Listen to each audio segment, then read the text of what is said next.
Good afternoon students. आज हम पढ़ेंगे 4th क्लास की हिंदी, जिसमें पाठ 8 है सूर्योदय का देश जापान। तो इसे सूर्योदय का देश क्यों कहा जाता है? चलो आज हम देखेंगे कि जापान को सूर्योदय का देश क्यों कहा जाता है। तो क्यों कहा जाता है इसे सूर्योदय का देश? क्योंकि सबसे पहले जो सूर्य उदय मतलब सूरज का जो उदय होता है कहाँ होता है? जापान में होता है, इसलिए इसे सूर्योदय का देश कहा जाता है। जापान अनेक छोटे छोटे एवं 4 बड़े द्वीपों का समूह है। अनेक छोटे छोटे और 4 बड़े द्वीपों का समूह है। सबसे बड़ा द्वीप जो है होन्शू, और इसी में है यहाँ की राजधानी टोक्यो। यहाँ पे द्वीप है होन्शू, वहीं पे जो जापान की राजधानी है वो है, और जापान की राजधानी क्या है? टोक्यो। जापान पहाड़ी देश है। यह हमारे देश भारत के पूर्व में पड़ता है। समय समय पर वहाँ ज्वालामुखी भी फूटते रहते हैं और भूकंप भी आते रहते हैं। और क्यों आते हैं? क्योंकि समुद्र के निकटता के कारण अनेक भोजन में समुद्री जीवों की प्रमुखता रहती है। भूकंप क्यों आते? क्योंकि ये समुद्र का किनारा है। और दूसरी बात, समुद्र के किनारे बसा होने के कारण यहाँ पर समुद्री जीव बहुत पाए जाते हैं, इसलिए जो यहाँ के लोगों का जो मुख्य भोजन है उसमें समुद्री जीवों का प्रमुखता पाई जाती है। जो धान है वो यहाँ की प्रमुख फसल है। चावल और मछली उनका प्रिय भोजन है। वहाँ का प्रमुख जो पेय है जिसे पिया जाता है, वो पसंदीदा पेय है, वो चाय है। लेकिन हमारे यहाँ की तरह उसमें दूध और चीनी नहीं डालते। चाय बनाने की उनकी अपनी एक विशेष विधि है, जिसे चा नू यो कहा जाता है। क्या कहा जाता है? चा नू यो कहा जाता है। जापानी महिला, पुरुष और बच्चे सौंदर्य प्रेमी होते हैं, मतलब उन्हें सुंदरता बहुत अच्छी लगती है। बचपन से ही बच्चों को स्वच्छता, शिष्टाचार और अनुशासन का पाठ पढ़ाया जाता है। वे अपने घरों में सुंदर चित्रों और फूलों से सजाते हैं। अपने घरों को फूलों से सजाने की जापानी विधि को क्या कहते हैं? इकेबाना कहते हैं। क्या कहते हैं? इकेबाना, जो कि पूरे विश्व में लोकप्रिय है। जापान के जो बाग बगीचे हैं वो भी क्या है? विशिष्ट शैली के होते हैं। अपने घर के छोटे से बगीचे को वे बड़े सुंदरता के साथ सजाते हैं, क्योंकि ये सौंदर्य प्रेमी होते हैं।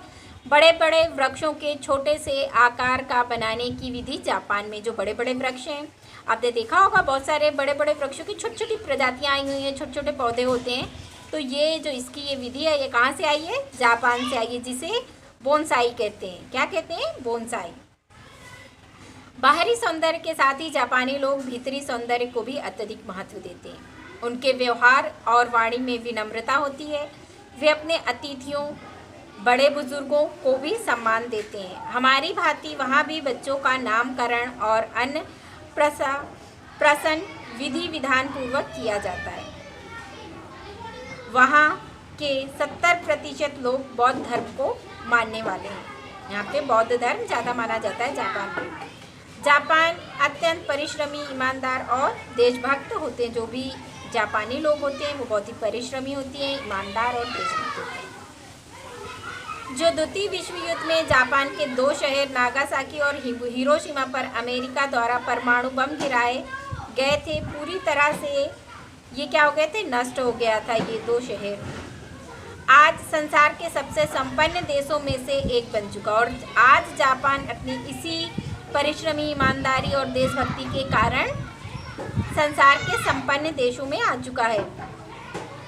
उद्योग धंधे में पूरे विश्व में इसका राज है। हमारे देश में सबसे अधिक बिकने वाली गाड़ी मारुति, ये भी जापान की कंपनी द्वारा निर्मित होती है। बचपन से ही जापानी अपने बच्चों में देश प्रेम, साहस, निडरता और कर्मठता कूट कूट कर भर देते हैं। उनकी देशभक्ति अनुपम है, मतलब देश के प्रति जो उनका प्यार है वो देखने लायक है। उसका कोई मिसाल नहीं, बेजोड़ है वो। जापानी लोग हर क्षेत्र में आगे हैं। खेलकूद, व्यायाम, कोई भी जापानी व्यायाम को भी जापानी लोग महत्व देते हैं। जूडो, कराटे, कुश्ती, सूमो, जिम्नास्टिक और तैराकी जो जापानियों की बहुत प्रिय है जापानियों को। आधुनिकता और परंपरा का सुंदर मेल जापान में देखने मिलता है। उत्सवों, धार्मिक पर्वों को वे परंपरागत विधि से मनाते हैं, मतलब जो भी त्यौहार वहाँ मनाए जाते हैं वो परंपरागत तरीके से मनाए जाते हैं। महिलाएं सुंदर किमीनो पहनती हैं।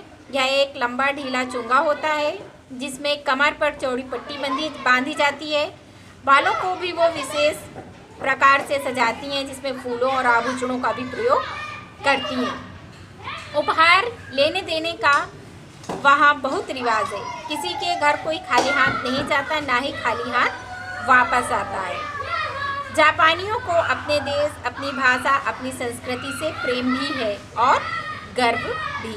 तो ये चैप्टर हमने एक्सप्लेन कर दिया है। अब आप लोग ये चैप्टर अच्छी तरह से रीड कर लीजिए।